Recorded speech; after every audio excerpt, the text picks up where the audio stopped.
नमस्कार, कमोडिटीज 360 में आपका स्वागत है। मैं हूं मनीषा गुप्ता और मसालों में तेजी लौटती दिख रही है। हल्दी में लगातार दूसरे दिन भाव अपर सर्किट पर हैं। उधर जीरा और धनिया भी एनसीडीएक्स पर हरे में कारोबार कर रहे हैं। अचानक इस तेजी के पीछे क्या कारण है, किस तरह का इंटरेस्ट है, बताने के लिए हमारे साथ सभी मसालों के एक्सपर्ट्स जुड़ रहे हैं। राजगौर स्पाइसेस के ओनर धनंजय राजगौर हैं, श्री फलोदी ट्रेडर्स के ओनर महावीर गुप्ता हैं और NCDEX turmeric product advisory committee के मेंबर पूनम चंद गुप्ता हैं। वहीं कुंवर जी ग्रुप के director Ravi Deora and chartandtrade.com के फाउंडर विकास बगारिया भी हमारे साथ मौजूद हैं। शुरुआत यहाँ पर हल्दी के साथ कर लेते हैं। एंड पूनम चंद जी, जिस तरह की एक तरफा तेजी पिछले 2-3 दिनों में देखने को मिली है, कहां से आई है? इन अपर सर्किट्स को आप कैसे देखते हैं? ये अभी तक सबके दिमाग में ये था कि होली के बाद इसमें अराइवल काफी अच्छी आएगी, माल का प्रेशर रहेगा और बाजार स्टडी रहेगा या 200-500 रुपए कम हो जाएगा। परंतु उसके बाद डोमेस्टिक डिमांड और एक्सपोर्ट डिमांड इतनी अच्छी निकल गई कि धीरे धीरे माल की सप्लाई भी कम होने लगी। जो सोच रहे थे ज्यादा आएगा वो कम आने लगा। आउटटर्न भी काफी 15 से 20% कम उठ रहा है। उसके वजह से लोगों का सेंटीमेंट धीरे धीरे चेंज होने लगा और उस डिमांड बढ़ते गई। इसलिए बाजार जो है धीरे धीरे बढ़ते गया और लगता है इसमें और 500-1000 रुपए और बढ़ सकता है। लेकिन पिछले 2 दिन में लगातार अपर सर्किट्स को आप कैसे देखते हैं? फ्यूचर्स में तो हमने, डेरिवेटिव्स में तो वो होता हुआ देखा ही, लेकिन क्या स्पॉट मार्केट में भी उसी तरह की तेजी है? क्या माल की अवेलेबिलिटी एकदम से शॉर्ट हो गई है? नहीं, उतनी शॉर्ट नहीं है, पर तो लोगों का क्या है कि थोड़ा सेंटीमेंट चेंज होगा और शॉर्ट सेल्स बहुत है लोगों का, जो है शॉर्ट सेल्स बहुत रहने से वो कवरिंग कर रहे हैं। सेकंड, ये अभी अप्रैल का वायदा जो 10 तारीख नजदीक आ रही है तो शो करना पड़ेगा कि डिलीवरी मिलेगी या नहीं मिलेगी। इसके वजह से भी थोड़ा एनसीडीएक्स में जो सर्किट लग रहे हैं, हो सकता है 1-2 सर्किट और भी लग जाए तो कोई बड़ी बात नहीं है इसमें। तो डिपॉजिट जो डीमेट में माल है सिर्फ 2 गाड़ी है और आउटस्टैंडिंग आप देख रहे हैं 450 गाड़ी का है, तो वो लोग उसका बेनिफिट उठा सकते हैं। उसका डीमैट में कितना माल है आपने बोला? 110 गाड़ी। 110 और जो आउटस्टैंडिंग है वो 450 है। तो क्लियरली शॉर्ट कवर हो रहे हैं और माल नहीं है, तो क्लियरली नो ब्रेनर है। और जैसे आपने कहा अगले 1-2 दिन में भी यहाँ पर अपर सर्किट लगे तो कोई बहुत बड़ी बात नहीं है। लेकिन उसके बाद प्राइसेस कहाँ स्टेबलाइज होता हुआ देखते हैं आप? एज ऑफ नाउ तो जैसे आपने कहा कि एक्सपोर्ट की डिमांड निकली, डोमेस्टिक डिमांड भी यहाँ पर निकली, लेकिन अब इमीडिएट में तो फेस्टिवल्स खत्म हो गए। अब यहाँ पर आगे एक बार आपके अपर सर्किट्स हो जाएं, उसके बाद प्राइसेस कहाँ जाएंगे? प्राइसेस मतलब हाजिर जो मार्केट है उसमें उतना स्पीड जो बढ़ना है, तो ऑलरेडी जो 3 से 4 हजार की तेजी खुलते बाजार से आ चुकी है। अब एक टाइम पे हाजिर में तो बाजार रुकना चाहिए, ऐसा लग रहा है मेरे, क्योंकि गिराकी भी तो लेने वाला मिलना ना। जी हाँ, और साथ ही साथ यहाँ पर आने वाले, अब अगर एक महीने की, अगर अप्रैल के महीने की बात की जाए तो क्या रेंज बन सकती है? इसमें 1000 रुपए की तेजी आ सकती है अप्रैल के महीने में और 1000 रुपए की गुंजाइश है, क्योंकि जो रमजान का महीना खत्म होते ही एक्सपोर्ट की डिमांड बहुत अच्छी निकल गई। जो नीचे में 115 रुपए में व्यापार हुआ था एक्सपोर्ट का, आज 145 है और 148 की पोजीशन है। उसमें भी लोग माल बेचने में आगे पीछे हट रहे हैं। इस हिसाब से एक्सपोर्ट की डिमांड जो देखते हुए 500 से 1000 रुपए की और तेजी की गुंजाइश है। पूनम चंद जी, बहुत शुक्रिया साथ जोड़ने के लिए। तो क्लियरली 500-1000 रुपए की तेजी हल्दी में अभी बाकी है और जैसे पूनम चंद जी हमें कह रहे हैं कि 2-1 अपर सर्किट अभी और भी आराम से यहाँ पर लग सकते हैं, उसके बाद भाव ठहर जाएंगे क्योंकि खरीदार नहीं तो बाजार में नहीं आएंगे। बात अब यहाँ पर जीरे की कर लेते हैं, जहाँ पर भी काफ़ी उठापटक देखने को मिली है। धनंजय जी नमस्कार, कैसे देखते हैं आप जीरे के भाव, जीरे का बाजार और जिस तरह की तेजी हल्दी में देखने को मिली है? और मुझे याद है आपने कहा था हल्दी में ये साल शायद हल्दी को बिलोंग कर सकता है, लेकिन साथ में जीरा कैसा चलता हुआ दिख रहा है? नमस्कार मनीषा जी। जीरे पर बात करें, हाँ जीरे पर बात करें उसके पहले हम थोड़ा पुराने युग में जाते हैं। हमने सभी ने रामायण सीरियल भी देखी होगी, वहाँ पेड़ पौधे सभी बोलते थे। तो 1 महीने पहले जीरा भी बोल रहा था, हर एक मुश्किल से टकराना है मुझको, जो मेरा है उसे पाना है मुझको, जहाँ सब चाहते हैं हार मेरी वहीं से जीत कर आना है मुझको। आपका जीरा तो बहुत ही बड़ा शायर है। लेकिन धनंजय जी अब जी लास्ट दो साल से हमने देखा कि जीरे में लोगों ने कंटिन्यू मार खाई है। इस वजह से 2 साल से तो स्टॉकिस्ट बिल्कुल गायब हो गए थे। लेकिन यह वर्ष पिछले साल से थोड़ा अलग है। इस वर्ष स्टॉकिस्ट नीचे भाव होने की वजह से शुरू से ही आ गया था। लास्ट ईयर हमने देखा कि जब भी नीचा भाव होता था तो किसान माल रोक देता था, और किसान माल रोकता था उसके पहले इस साल स्टॉकिस्ट आ गए। तो यहाँ से किस तरह की लेवाली है धनंजय जी? और वही बात, क्योंकि होली और रमजान की जो मांग है वो तो अब ऑलमोस्ट खत्म होती हुई नजर आई है। करंट लेवल से डोमेस्टिक डिमांड, एक्सपोर्ट डिमांड कैसी देखते हैं आप? मनीषा जी, इस साल भाव नीचे होने की वजह से क्या है, एक्सपोर्ट भी थोड़ा अच्छा है, रिटेल भी अच्छा है, डोमेस्टिक भी अच्छा है। मसाले वाले को भी जीरा लेने के लिए अच्छा लग रहा है। लेकिन अगर इस साल की अगर मैं जीरे के लिए बात करूं खास करके, तो मुझे ऐसा लग रहा है कि एवरी जब भी लोअर सर्किट लगती है तभी जीरा लेना चाहिए, और अगर उसमें भी 10 से 15% अगर आपको प्रॉफिट होता है तो उसमें निकलना चाहिए। इस तरह तो एक रेंज अगर करेंगे तो ही जीरे में आप कंटिन्यू रह सकेंगे। ऑलराइट, तो मतलब निचले स्तरों पे खरीदना है, ऊपर स्तरों में बेचकर भी काम करना है, अटकना है नहीं कहीं पर। तो धनंजय जी, क्या एक रेंज बनती हुई नजर आती है आपको अगले इस क्वार्टर के लिए? क्या क्या देखते हैं, किस तरह के प्राइसेस? जीरा टोटल देखने जाए तो एक महीने में 10-15% की तेजी आ चुकी है। तो मुझे मेरे हिसाब से इसमें रुकना चाहिए या फिर उसमें और 2 से 5 रुपया बढ़ना चाहिए। अगर इसमें वापस 5 से 10 रुपया वापस घटे तो ही उसमें एंट्री करनी चाहिए, वरना अभी रुकना चाहिए मेरे हिसाब से तो। और प्राइसेस के हिसाब से कैसे देखते हैं? 230 के आसपास के लेवल्स हैं अभी फिलहाल 230 का है, वो मैक्सिमम 240 के ऊपर नहीं जाना चाहिए अभी 1-2 महीने के लिए। और स्टॉप लॉस आप 216 का पकड़ के चलो। तो 216 और 240 के बीच में यहाँ पर प्राइसेस रह सकते हैं। ऑलराइट, धनंजय जी आपका भी बहुत शुक्रिया। तो क्लियरली एक तो वो शायरी के लिए जो आपके जीरे ने सुनाई, और दूसरा ये प्राइस रेंज भी देने के लिए। और जैसे धनंजय जी हमें बता रहे थे, एक महीने में जीरे के प्राइसेस 15% तक ऑलरेडी चढ़ चुके हैं। कुछ मुनाफा वसूली आए तो ही खरीदें, ऊपरी स्तरों पर बेचकर भी काम करें। और जो रेंज उन्होंने आने वाले 2-3 महीने के लिए हमसे शेयर करी है वो है 216 और 240 यहाँ पर ऊपर में। अब बात यहाँ पर कर लेते हैं धनिये की, क्योंकि यहाँ पर भी कुछ रंग निखरता हुआ नजर आया है। हमारे साथ महावीर गुप्ता जी जुड़ चुके हैं। महावीर जी नमस्कार, आपकी क्या सेंस है अब धनिया को लेकर, किस तरह के प्राइसेस बन रहे हैं? में अभी ऐसा है कि पीक अराइवल चल सभी मंडियों में, राजस्थान, एमपी और गुजरात की सभी मंडियों में भरपूर आवके हैं, और बहुत ही अच्छी आवके और बहुत अच्छा उम्दा किस्म का धनिया, यानी कि अच्छे कलर वाला धनिया इस साल पैदा हुआ है। लेकिन प्राइसेस में अभी ये देखने को आ रहा है कि लेवल अभी तक पूरी तरह से आया नहीं है, या तो उसके पास पुराना है या फिर वो अभी और बैठा है। तो अभी तक जो मसाला वालों की डिमांड आनी चाहिए थी वैसा अभी कुछ दिख नहीं रहा है। जो अप्रैल में हमेशा बहुत अच्छी डिमांड होती है, और इतना अराइवल के बावजूद भी, जैसे गुजरात में 3 से 4 लाख बोरी है, एमपी में लगभग 1.5 लाख बोरी है, और राजस्थान में भी लगभग 1 लाख बोरी है।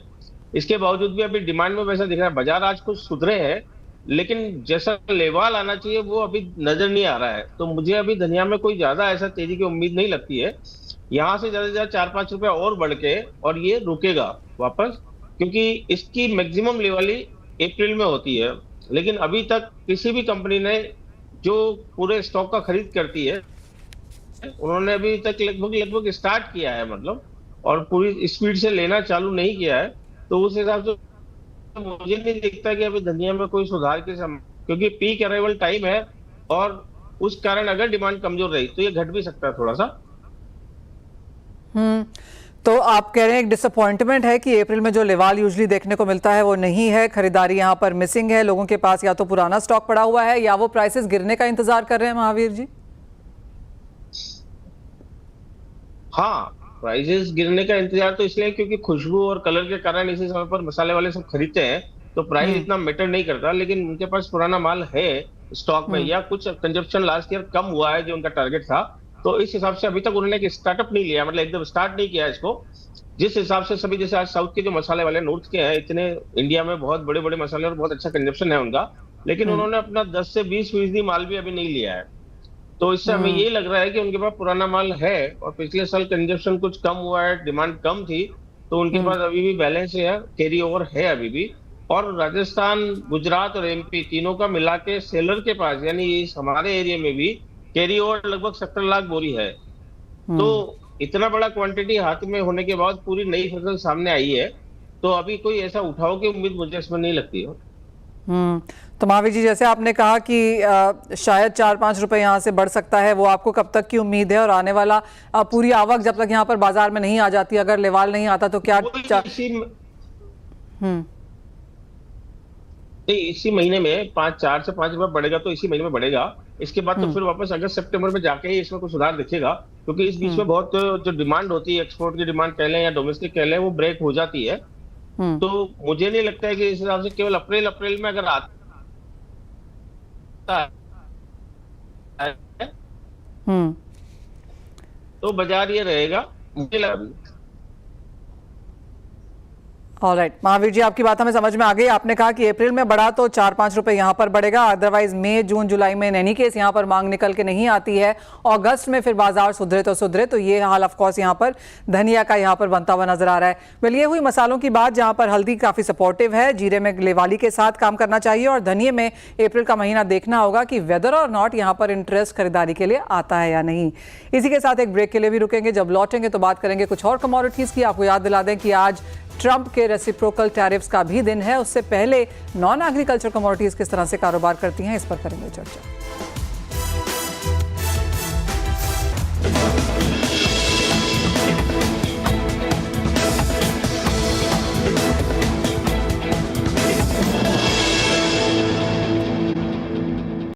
हमारे साथ अब शो में कुंवरजी ग्रुप के रवि देवरा और chartandtrade.com के फाउंडर विकास बगारिया जुड़ चुके हैं। वेल, मुश्किल दिन है आज, और अगले कुछ घंटे तो काफ़ी मुश्किल होने वाले हैं।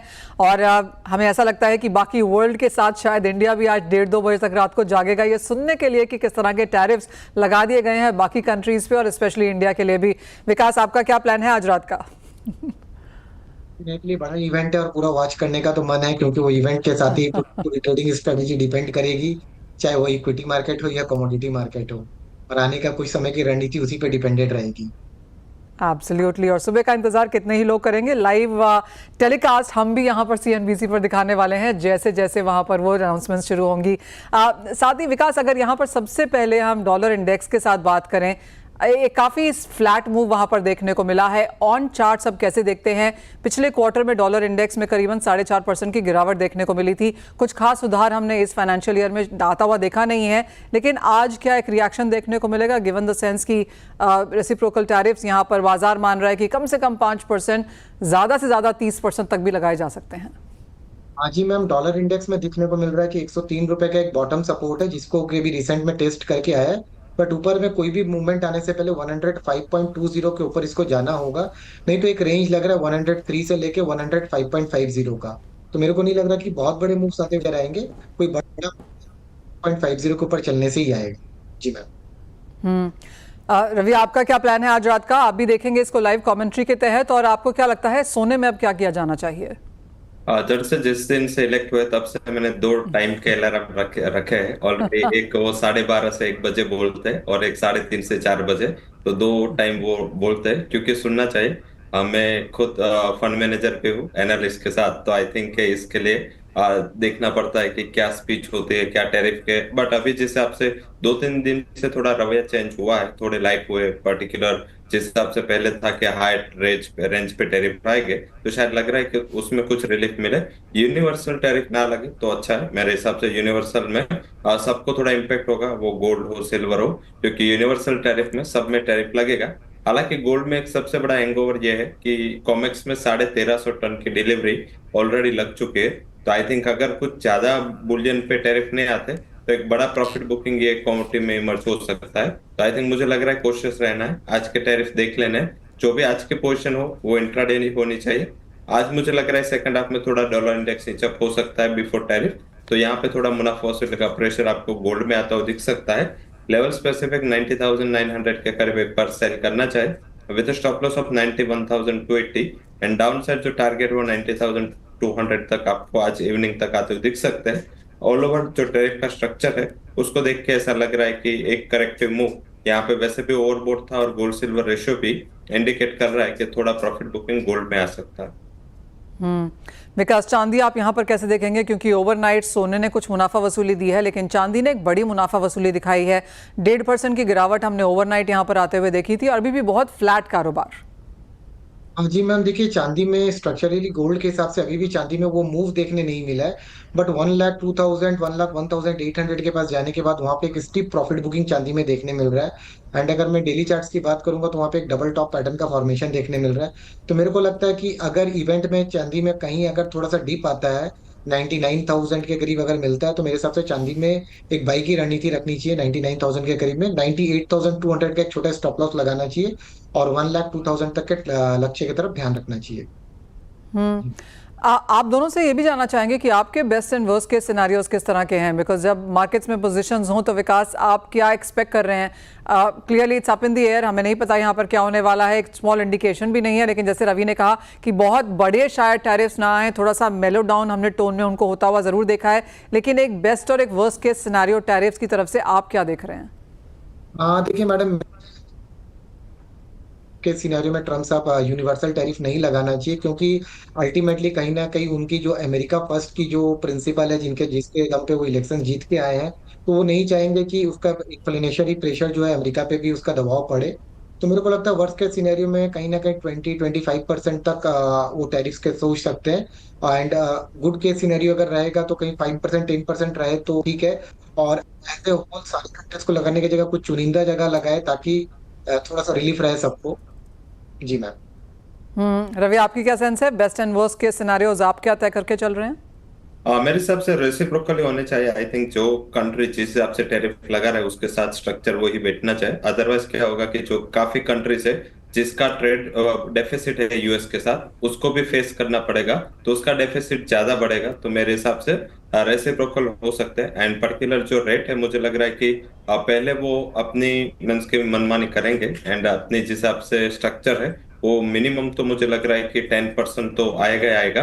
हायर साइड मुझे लग रहा है कि 10 से 20% का कुछ भी रेशियो हो सकता है अगर ये यूनिवर्सल हुए। अगर रेसिप्रोकल हुए तो वो आइटम वाइज टैरिफ हो गए जिसमें 5 to 50% तक भी ये मूव जा सकते हैं। तो रेसिप्रोकल हुआ तो ये रेंज बढ़ेगी और यूनिवर्सल हुआ तो मुझे लग रहा है बिटवीन 10 to 20% ये टैरिफ का रेट हो सकता है। बात अब यहाँ पर मेटल्स की कर लेते हैं, जहाँ पर पहला क्वार्टर पॉजिटिव रहा। हमने कॉपर में तो कॉमेक्स में ऑल टाइम हाई जरूर बनते हुए देखे और वहाँ पर मुनाफा वसूली अच्छी खासी है भी। विकास, विद इन मेटल्स चाहे वो कॉपर है, एल्यूमिनियम है, जिंक है, आज तो सभी में यहाँ पर गिरावट देखने को मिली है। एक नियर टर्म रिएक्शन है, डर भी है। वॉल्यूम्स भी यहाँ पर आज एशियन और यूरोपियन मार्केट्स में थोड़े से कमजोर ही देखने को मिले, जो शायद यूएस ओपनिंग में वहाँ पर भी देखने को मिलेगा। कैसे देखते हैं आप एक नियर टर्म और एक लॉन्गर टर्म सिनेरियो, जहाँ पर चाइना स्टिमुलस मेजर्स लेके आएगा, बाकी कंट्रीज भी रिटेलिएट करेंगी, तो जो लॉन्ग टर्म इन्वेस्टर्स हैं वो मेटल्स को कैसे देखें? हाँ देखिए, लॉन्ग टर्म के हिसाब से बात करूँ तो मेटल में मेरा लक्ष्य तेजी की तरफ ही है। कॉपर में मैं बुलिश ही हूँ, बट अभी शॉर्ट टर्म पे थोड़ा करेक्शन है, तो मेरे लगता है इस वीक का फायदा उठाना चाहिए। 880 एक इंपॉर्टेंट सपोर्ट है इमीडिएट में। तो कहीं अगर मान लीजिए कल के इवेंट में कहीं डिप मिलता है 880 870 के करीब में, तो कॉपर में बाई करना चाहिए। 850 का स्टॉप लॉस रखना चाहिए लॉन्ग टर्म के हिसाब से। एंड हायर एंड पे मेरे को लगता है 920 935 तक के लक्ष्य देखने मिल सकते हैं। जी मैम। रवि, आप कैसे देखेंगे कॉपर को और साथ ही साथ एल्यूमिनियम और जिंक को? मेटल्स मुझे लग रहा है कि आज एक कल बॉटम बना देगा, वहां पे ज्यादा मुझे दिक्कत नहीं दिख रहा है। अभी भी कॉपर के हैंगओवर है, कॉपर में टैरिफ आना बाकी है और अभी कॉमेक्स में डिलीवरी बढ़ रहे हैं। इसके पहले ही एलएमए से जैसे गोल्ड में हुआ था, ऐसे ही अभी सेम सिचुएशन कॉपर में हो रहा है और प्रीमियम भी काफी हायर है। तो मुझे लग रहा है हायर प्रीमियम की वजह से, क्योंकि हम सीएमई फॉलो करते हैं, तो हायर प्रीमियम की वजह से करेक्शन शायद आ सकता है, nature correction. Otherwise all over outlook मुझे लग रहा है कि पॉजिटिव है। चाइना ने जिस हिसाब से लिक्विडिटी इन्फ्यूज की है और आगे मुझे लग रहा है 2-3 दिन अभी भी जो कंट्री को ज्यादा बुरा लगेगा वो तुरंत ही उसके ऊपर रिएक्ट करेंगे और काउंटर टैरिफ भी अनाउंस करेंगे। ये वोलेटिलिटी में मुझे लग रहा है कि दो कमोडिटी अच्छी इमर्ज हो सकती है जिसका चाइना कनेक्शन है। दोनों होगा कॉपर एंड जिंक, यहाँ पे चाइना के मार्केट के साथ and Chinese real estate market के साथ काफी अच्छा कोरिलेशन है। मुझे लग रहा है ये दो कमोडिटीज पे फोकस करना चाहिए। Level specific I think 880 definitely एक अच्छा सपोर्ट है, डिप पे मिलता है बाय करे। काफी अहम सपोर्ट उसके बाद है 868, इसका स्टॉप लॉस लगा है और 925 तक के लेवल की उम्मीद आपको कॉपर से करनी चाहिए। वही जिंक मुझे लग रहा है कि करेक्शन आ चुका है उसमें हायर लेवल से, वहां 263 अच्छा सपोर्ट है, बाय करें। स्टॉप लॉस लगा है 257 और शॉर्ट टर्म में फिर से 280 तक के लेवल की उम्मीद करनी चाहिए। मेरी तो बात हुई प्रेशियस मेटल्स की और मेटल्स की, लेकिन कच्चे तेल पर नजर डालना काफी इंपॉर्टेंट है क्योंकि पिछले कई दिनों में यूएस प्रेसिडेंट ट्रंप ने काफी सारे बयान और काफी सारे एक्शंस यहां पर कच्चे तेल में लिए हैं। उन्होंने ये भी कहा है कि जो कंट्रीज रशिया से यहां पर इंपोर्ट करेंगी 500% तक का उसके ऊपर टैरिफ लगाया जा सकता है। ऑफकोर्स ये बोला है, ऐसा किया नहीं है उन्होंने। साथ ही साथ हमने ईरान के ऊपर यहाँ पर टैक्स की बात देखी है, हाउती यमन के ऊपर भी देखी है, वेनेजुएला के तेल को यहाँ पर उन्होंने काफी हद तक बंद किया है, हमने शेवरॉन को वहां से निकलता हुआ देखा है। यूएस के जो कच्चे तेल की इन्वेंट्रीज हैं वहां पर बढ़त भी आते हुए देखी है। और साथ ही साथ ओपेक एंड एलाइज की मीटिंग है जो पहले 5 अप्रैल को थी, अब उसे प्रीपोन करके 2 अप्रैल को कर दिया गया है। तो जहां तक क्रूड ऑयल प्राइसेस की बात है, यहाँ पर काफी सारे इवेंट्स हैं वॉच करने के लिए। रवि, कैसे देखते हैं आप इन सब फंडामेंटल्स को? और प्राइसेस ऑफकोर्स कहीं पे अटके हुए हैं। यहाँ पर चीन के जो नंबर्स आए हैं वो थोड़े से बेहतर हैं, वहां से डिमांड शायद आ सकती है। इतने सारे फैक्टर्स फंडामेंटल्स के बीच में क्रूड को कैसे करें कारोबार? जैसे जिस हिसाब से यूएस एक्शन ले रहा है, यूएस का ऑब्जेक्टिव क्या है कि हर जो कंट्री के साथ उसके टैरिफ का बैलेंस मींस के जो ट्रेड का बैलेंस है वो ये एनर्जी उसका, अब एनर्जी एंड डिफेंस ये 2 प्रोडक्ट उसको बेचे। तो अगर रशिया की सप्लाई रही, वेनेजुएला की रही और ईरान की रही, तो यूएस का क्रूड वर्ल्ड में सबसे महंगा क्रूड है। तो इस हिसाब से और ट्रांसपोर्टेशन वाइज भी देखे तो जो major consumer including China and India, यहाँ से मींस के transportation cost and tariff cost काफी हायर है। तो इस हिसाब से ट्रम्प का ये पॉलिसी है कि लोग दूसरा क्रूड बंद हो और अपना क्रूड बेचे, एंड इस हिसाब से प्राइसेस भी वो हायर रख रहे हैं और अलॉन्ग विद दैट वो सप्लाई भी टाइट करना चाहते हैं और यूएस की सप्लाई बढ़ रही है। तो मुझे लग रहा है कि वैसे देखें तो ये थोड़ा नेगेटिव सिनारियो इमर्ज हो रहा है और प्राइसेस में अच्छा उछाल पे है। और हमने 5700 से इंडिकेट किया था कि जब तक ओपेक की मीटिंग खत्म नहीं होगी तब तक कोई बड़ा करेक्शन नहीं होगा। मुझे लग रहा है कि पोस्ट मीटिंग एक यहाँ पे मुनाफा वसूली का प्रेशर आएगा। जब तक ये प्राइसेस 6140 के ऊपर क्लोज नहीं होता, हायर लेवल पे बिग वाली करे, ये स्टॉप लॉस लगाए 6140, एक प्रॉफिट बुकिंग 5980 तक आ सकता है। वेल, वैसे तो कच्चा तेल एक ग्लोबल कमोडिटीज है और अगर सभी कंट्रीज अपने हिसाब से इसके ऊपर टैरिफ लगाने लगे तो विकास क्लियरली ये मुश्किल बात हो जाने वाली है। लेकिन ऑन चार्ट्स आप कैसे देख रहे हैं क्रूड को? मैडम एक डिस्क्लेमर के साथ शुरुआत करता हूँ कि क्रूड में क्लाइंटों को सेल का पोजीशन दिया हुआ है आज ही का। तो मेरे को ऑन चार्ट जो 5700 के करीब बॉटम लगा था वहां से क्रूड में बाउंस देखने मिला है, बट 6100 एंड 6200 का जो जोन है वो क्रूड ऑयल पे एक रेजिस्टेंस का जोन है। तो मेरे को लग रहा है कि 6150 और 6200 के ऊपर जब तक क्रूड क्लोजिंग नहीं देता है, इसमें एक वीकनेस देखने को मिलेगा। डेली चार्ट में 200 दिन मूविंग एवरेज से टकरा के एक रिवर्सल देखने को मिल रही है। एंड जैसे कि रवि जी ने बताया कि कहीं ना कहीं मीटिंग के बाद एक प्रॉफिट बुकिंग देखने को मिलेगा, मेरे को भी वैसे ही कोई अनुमान लग रहा है। तो नीचे 6000 और 5920 के लक्ष्य मेरे को क्रूड में देखने मिल सकते हैं। तो कोई बाउंस मिले 6100 120 के करीब, तो 6200 के स्टॉप लॉस में क्रूड में वीक वाली का लक्ष्य रहना चाहिए। जी मैम। ऑलराइट, तो फाइनली यहाँ पर अब एक नेचुरल गैस के प्राइसेस को भी देख लेते हैं क्योंकि यहाँ पर भी जोरदार उठापटक देखने को मिली है। रवि, आपका क्या सेंस है इसके ऊपर? यहाँ पे टॉप बन चुका है। मुझे लग रहा है कि एक करेक्शन के साथ ये आगे ट्रेड करेगा क्योंकि सीजनलिटी खत्म हो चुकी है। अर्ली मींस के 15 से 20 दिन अर्ली सीजन खत्म हुआ है सर्दियों का। तो मुझे लग रहा है कि यहाँ पे थोड़ा करेक्शन आ सकता है। 342 पे बेच है, स्टॉप लॉस 350 का लगा और डाउन साइड 326 तक के लेवल की उम्मीद करनी चाहिए। ऑल ओवर मुझे लग रहा है कि एक बार अगर किसी का short to medium term outlook है, यहाँ पे 310 तक के लेवल पे आ सकते हैं। विकास, आपको भी लगता है 310 आ रहा है यहाँ पर?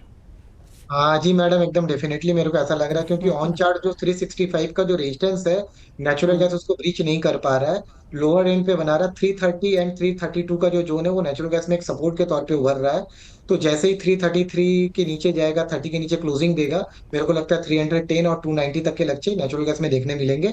हायर एंड पे 365 का रेजिस्टेंस है, तो बाउंस बैक में इस रेजिस्टेंस के जितने क्लोज मिलता है तो वहां पे आप मंदी का पोजीशन बना सकते हैं।